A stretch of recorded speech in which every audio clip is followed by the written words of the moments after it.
Every story hides a secret. Welcome to Silent Revenge Stories.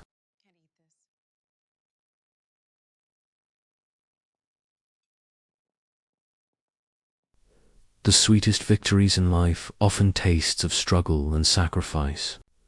Mine, the culmination of a 20-year career, tasted of champagne, accolades, and a promotion that placed me at the pinnacle of my field. I came home that evening expecting to celebrate with my husband, the man who had been my rock, my biggest cheerleader. And he had, indeed, planned a celebration.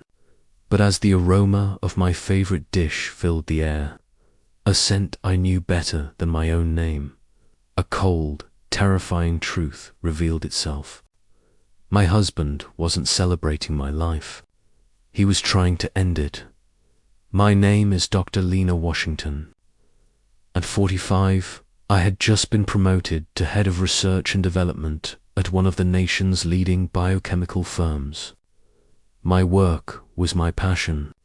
I dealt in molecules, in the subtle signatures of life and death. I never imagined that expertise would one day be the only thing keeping me alive. When I came back from work, I saw that my husband, David, had made a small party for my promotion. The house was filled with the warm glow of candles and the soft murmur of our closest friends. David greeted me at the door with a deep, loving kiss, a bouquet of my favorite Stargazer lilies in his hand. Surprise. My brilliant wife, he whispered, his eyes crinkling in that way that had always made my heart melt. We are so incredibly proud of you. Our friends, a small circle of couples we'd known for years, erupted in applause. Toasts were made. Laughter echoed through the halls of our beautiful home. It was perfect. A scene from a movie about a life I thought was mine. David was the perfect husband, supportive, charming, handsome. He managed his own successful financial consulting firm, and he always made me feel like I was the center of his universe. After the toasts, he ushered me toward the dining room. I cooked for you tonight, my love, he said, beaming. Your absolute favorite. Shrimp etouffee. It was our dish, the one he'd made on our third date, the one we ate on every anniversary. The rich, spicy aroma filled the room, and for a moment I was overcome with love and gratitude. He placed a steaming bowl in front of me, garnished perfectly with fresh parsley. He had thought of everything, but when I leaned in to inhale the familiar, comforting scent, something was wrong. Underneath the cayenne and the holy trinity of onion, celery, and bell pepper, there was another note, a faint, almost imperceptible scent, sweet, vaguely floral, with a bitter, almond-like undertone, a scent that had no place in that dish, a scent that no one else in that room would ever notice. But I was not just a wife enjoying a meal. I was a biochemist with 2 decades of experience in organic compounds, and that faint, bitter ghost of a scent was a signature I knew from my research. It was the specific terpene profile of Nerium oleander, the beautiful, common garden plant that is, in every part, lethally toxic. A plant whose primary cardiac glycoside, oleandrin, could induce a heart attack that would be almost indistinguishable from one caused by natural causes. The world went silent. The laughter of our friends faded into a dull roar. The warm glow of the candles turned cold and menacing. I looked at my husband, my David, who was smiling at me, waiting for me to take the first bite of the poisoned meal he had so lovingly prepared for the past 6 months. I had been feeling off, a persistent fatigue, strange heart palpitations, dizzy spells that my doctors had dismissed as stress. You're a high-powered woman, Lena, they'd said. You need to slow down. But I knew my body. This wasn't stress. This was something systemic, something foreign. A month ago, my scientific mind had taken over. I had started a secret protocol. Every morning, I took a small sample of my hair. Every week, I drew my own blood, centrifuging it in a small machine I kept hidden in my home office. I sent the samples, under a false name, to a trusted former colleague who ran a private toxicology lab. The results had been inconclusive, showing trace amounts of an unidentifiable cardiac compound, too small to be a smoking gun. But now, smelling this dish, the final, horrifying piece of the puzzle clicked into place. He wasn't just making me sick. He was slowly, patiently, building up a toxin in my system, preparing for a final, fatal dose that would be explained away by my stress and a history of minor cardiac episodes. The promotion, the party. It was the perfect cover. The successful, high-strung wife, finally succumbing to the pressures of her career. Who would ever suspect the doting, heartbroken husband?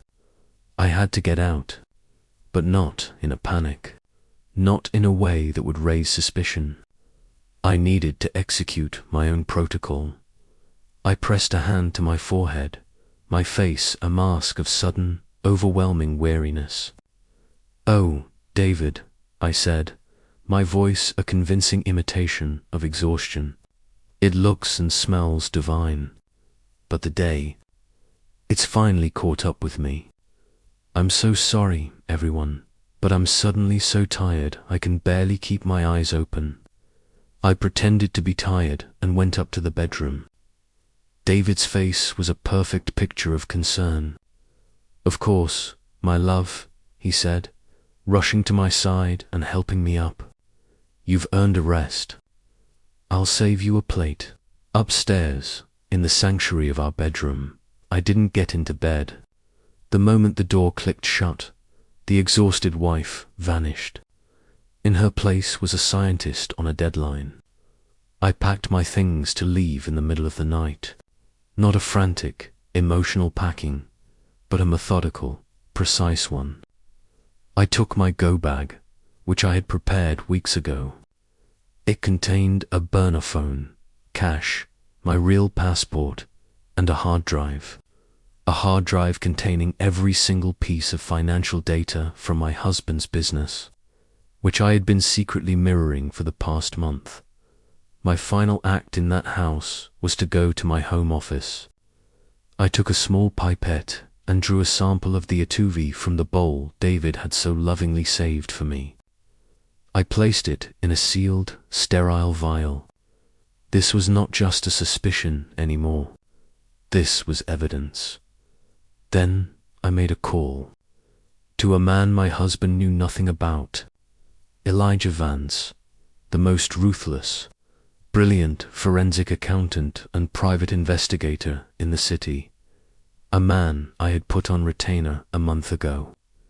"Elijah, it's Lena," I whispered into my burner phone. "The test is positive. I'm initiating the Phoenix Protocol. I'm on my way to the rendezvous point."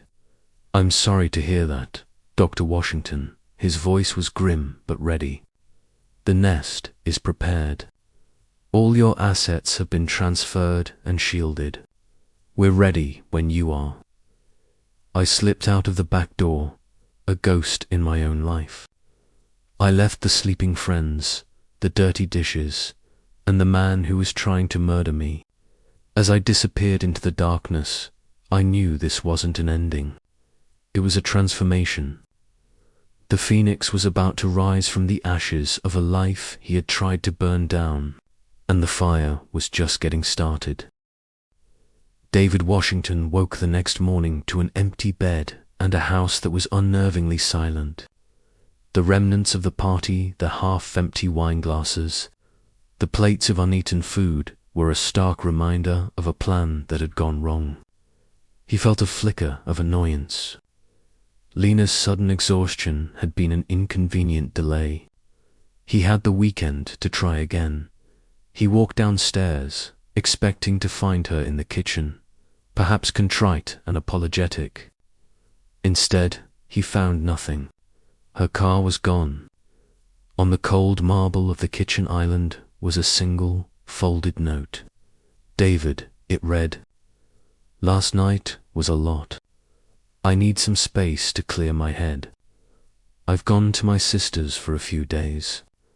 Don't call me. I'll call you when I'm ready. He crumpled the note in his fist. Emotional, unpredictable. He had no sister. The lie was so blatant, so clumsy, he almost laughed. She was clearly upset, having a dramatic, menopausal moment. He decided to give her the space she wanted. It was better, really. It would make her eventual, tragic accident all the more believable. The grieving husband could tell the police she had been so stressed lately, so emotional. He had no idea that I was not at a fictional sister's house. I was in a place that didn't officially exist, a high-tech, secure, safe house owned by Elijah Vance, a place he called the Nest. It was less a home and more a laboratory and command center. The first thing I did upon arrival was hand the vial containing the Atufi sample to one of Elijah's trusted associates. I need a full gas chromatography mass spectrometry analysis on this, I said. My voice all business. Isolate and quantify every non-standard organic compound. I want a full toxicological profile now. While the lab work was underway, Elijah and I sat in his sterile conference room, the mirrored hard drive I had brought connected to his powerful system. Phoenix Protocol is in full effect, Lena, he said, his fingers flying across the keyboard. Your liquid assets have been moved to a new shielded trust under your maiden name. All joint accounts have been flagged. He can't touch a dime of your money.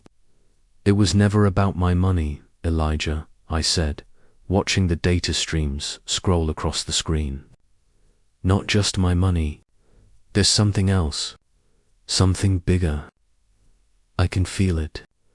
Let's see what my husband, the successful financial consultant, has really been consulting on. For the next 24 hours, we dove into the digital guts of David's life. What we found was a rot that went far deeper than adultery and attempted murder. David Washington was not a successful consultant. He was a fraud, a con artist running a sophisticated Ponzi scheme. He was using the investments of new wealthy clients to pay fake dividends to older ones, all while siphoning millions into his own offshore accounts to fund our lavish lifestyle. The entire structure was a house of cards, and it was about to collapse. My God, Lena, Elijah breathed, pointing to a series of hidden ledgers. He's at least 10 million in the hole. He's been falsifying statements, creating ghost companies. He's been using your reputation, your name, to lure in these clients. They trust him because he's married to you. And then we found it. The motive. A series of increasingly frantic emails between David and his creditors. They were closing in. They were demanding their money back. An independent audit was scheduled in 2 months. When that happened, his world would end. He's desperate, Elijah said, his voice grim. He needs a massive, untraceable cash infusion to plug the holes before that audit. And he needs it now. He pulled up another file. My life insurance policy. A policy David had tripled just 6 months ago, citing prudent estate planning. With my recent promotion, my net worth had skyrocketed, and so had the payout. It was a staggering $25 million. The cold, horrifying truth settled over me. So my promotion wasn't a cover, I whispered, the pieces clicking into place with sickening precision. It was a deadline, my new salary, my stock options. It increased the value of my estate, making my payout even bigger. This party wasn't a celebration.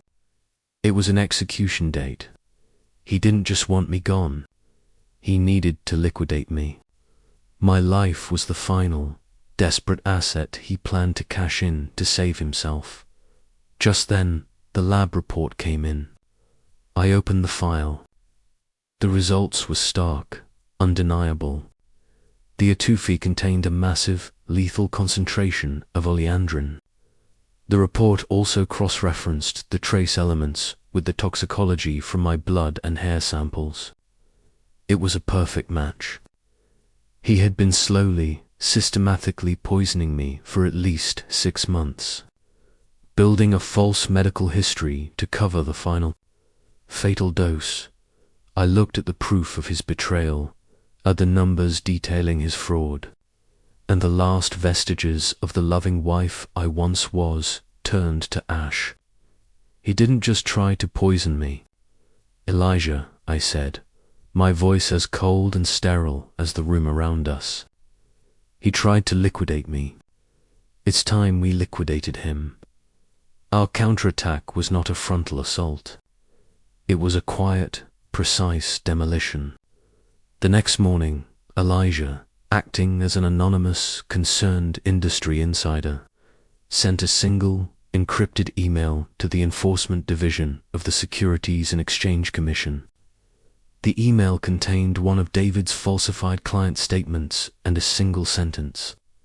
"The rot at Washington Financial Consulting runs deep. Start pulling on this thread." For David, the first sign of his world's end came not as a bang, but as a phone call. He was in his home office, frantically trying to move non-existent money around, when his private line rang. "David Washington," he answered, his voice tight. "Mr. Washington," a cold, official voice on the other end said. "This is Agent Harris with the SEC. We have received a credible tip regarding significant irregularities in your client accounts. We are opening a formal investigation, effective immediately. We'll need you to provide a full, unredacted list of all your clients and their portfolios by the end of the business day." David felt the blood drain from his face. The SEC, an investigation. This wasn't a glitch he could fix. This was the beginning of the end. His first panicked thought was of me. He needed my money. He needed the insurance payout now more than ever. His annoyance at my disappearance morphed into a desperate, rabid need to find me. He tried my phone again. Still disconnected. He called my office, but my loyal assistant, briefed by Elijah, stonewalled him. "I'm sorry, Mr. Washington. Dr. Washington is on an indefinite leave of absence. We have no contact information for her." He was losing control. The walls were closing in. Over the next week, the demolition continued. An anonymous package containing evidence of David's offshore accounts was delivered to the IRS. Another, detailing his Ponzi scheme, was sent to the city's most ruthless financial investigative reporter.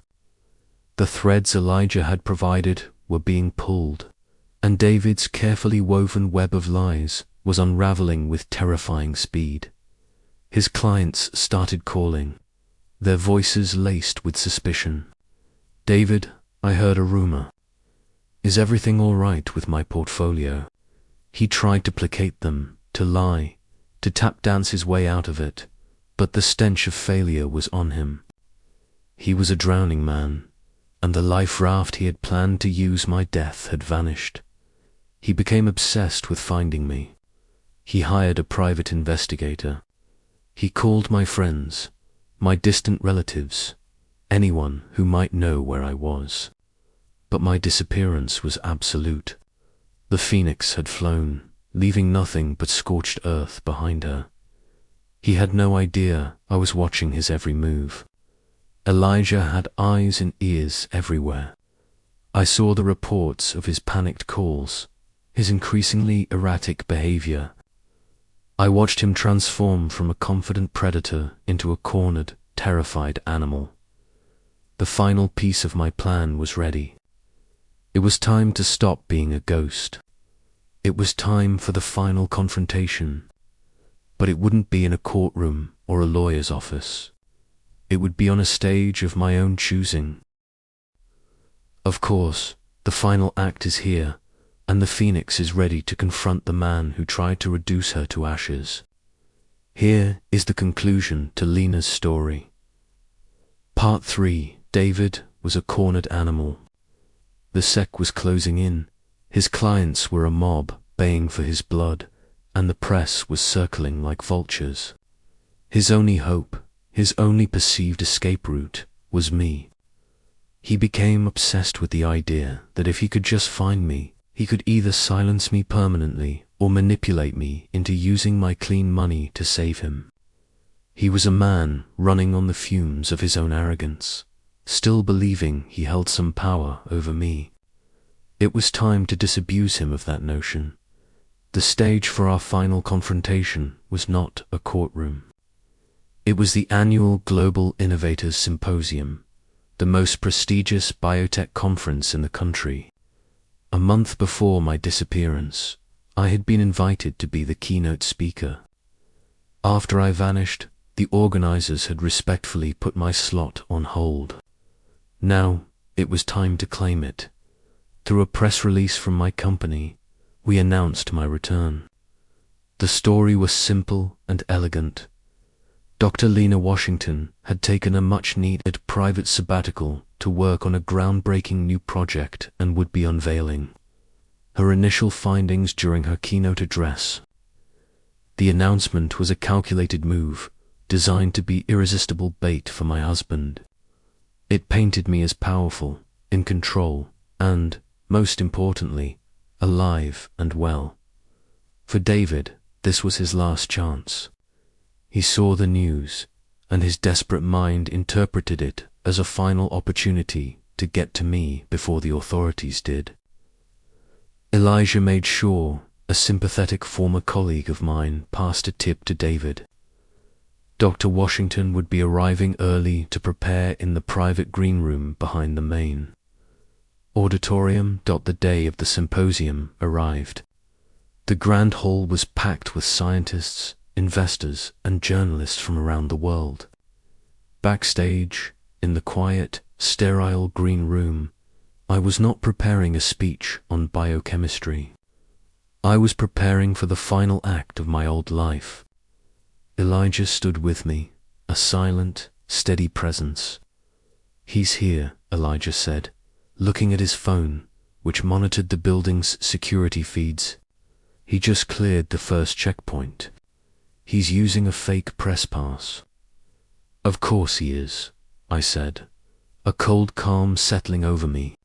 "Let him come. The trap is set." The door to the green room burst open.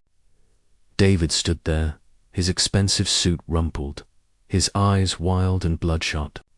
The charming, confident man I had married was gone. In his place was a haggard, desperate stranger. "Lena," he breathed, a mixture of relief and fury in his voice. "Thank God, you have to help me. You have to stop this." "Stop what, David?" I asked, my voice even, not moving from my chair. "The consequences of your own actions." He rushed forward, his hands outstretched as if to grab me. "The SEC, the investors, they're trying to ruin me. It's all a misunderstanding. You can fix it. We can fix it. We can use your money to make everyone whole. We can disappear together." I let out a small, mirthless laugh. "My money? David, you seem to be under the impression that this is a negotiation. You seem to think you still have a we to be a part of. What are you talking about?" He pleaded, his voice cracking. "I'm your husband." "No," I said, and I finally stood up, my voice dropping to a steely whisper. You are the man who tried to murder me. You are the man who spent 6 months slowly poisoning my body, waiting for the perfect moment to deliver the final, fatal dose. The color drained from his face. I don't know what you're talking about. Don't you? I walked over to a small table and picked up a thick, bound report. Gas chromatography mass spectrometry is a beautiful thing, David. It doesn't lie. This is the full toxicological analysis of the shrimp-etouffee you served me at my promotion party. It contains a concentration of oleandrin that would have stopped my heart within an hour. It also perfectly matches the trace amounts that have been building in my system for months. I tossed the report on the table in front of him. The party wasn't a celebration. It was the designated time of my death, wasn't it? My promotion just made my life insurance payout that much sweeter. $25 million? Was that a high enough price for my life? He stared at the report, then at me, his mouth opening and closing with no sound coming out. He was checkmated. He knew I had him. You were not a husband, I said, my voice ringing with a cold, righteous fury. You are a failed con man who was willing to murder his wife to cover his crimes. You didn't come here for me. You came here because you are a cornered rat looking for one last escape hatch. But there are no more exits, David. There is only the accounting. A sharp knock came at the door. 5 minutes, Dr. Washington. Thank you, I called out. I turned back to my shattered husband. I have a speech to give. I suggest you stay and listen. It's all about you. I walked out of the room, leaving him standing there with the proof of his monstrous betrayal in his hands. I walked onto the brightly lit stage to a thunderous applause. I stood at the podium and looked out at the sea of faces. Good evening, I began. Tonight, I was supposed to talk about the future of biochemical engineering, but instead, I want to tell you a story. It's a story about a predator who disguised himself as a prince, and a scientist who had to become a ghost to survive. For the next 15 minutes, I told them everything, framed as a cautionary tale. I spoke of a brilliant woman so dedicated to her work she didn't see the poison being spooned onto her plate. I spoke of a charming man who built a kingdom of lies, using his wife's good name as his shield. I spoke of a life insurance policy that was meant to be a motive for a murder. This story, I said, my voice ringing with power, is about a monster who thought his wife's life was the last asset he could liquidate. Then, I looked directly into the main camera that was broadcasting the event live. And so, I have decided to liquidate that very asset myself. Effective today, I am donating the full $25 million value of my life insurance policy to establish the Phoenix Foundation, a new organization dedicated to providing legal and financial support to the victims of Ponzi schemes and other forms of financial fraud. The room erupted. The applause was deafening. The story was no longer an allegory. It was a bombshell. The predator in my story, I concluded, my eyes finding David in the wings, his face a mask of utter ruin, believed his wife was a fool. He forgot she was a scientist. And as a scientist, I know one fundamental truth. Every action has an equal and opposite reaction. As the applause reached a crescendo, 2 men in dark suits with badges on their belts walked quietly onto the side of the stage. They were Agent Harris from the SEC and a detective from the city police. They walked past me, directly to where David stood, paralyzed. David Washington, the detective said, his voice calm but firm. You are under arrest for attempted murder and multiple counts of financial fraud. They cuffed him right there in the wings of the stage, the flashing lights of the cameras capturing his final public humiliation.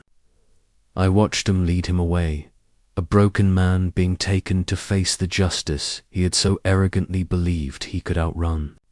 My war was over. That was a year ago. As I speak to you now, David is serving a life sentence, his name a footnote in the annals of financial crime. The Phoenix Foundation has helped dozens of families recover from the kind of devastation he wrought.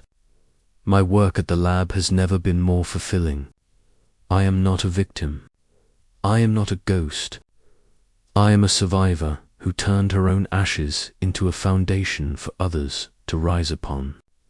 He tried to poison me, but he only succeeded in revealing the antidote that was inside me all along. A will of steel, a brilliant mind, and the unshakable power of the truth. Did you like my story? I'd love to know what you think and which city you're listening from. Please let me know in the comments. If you want to support my work so I can keep bringing you more stories like this, you can send a super thanks. Your support means the world to me. On the screen now are 2 more stories I think you'll love. Don't forget to like and subscribe to the channel for more. Until next time.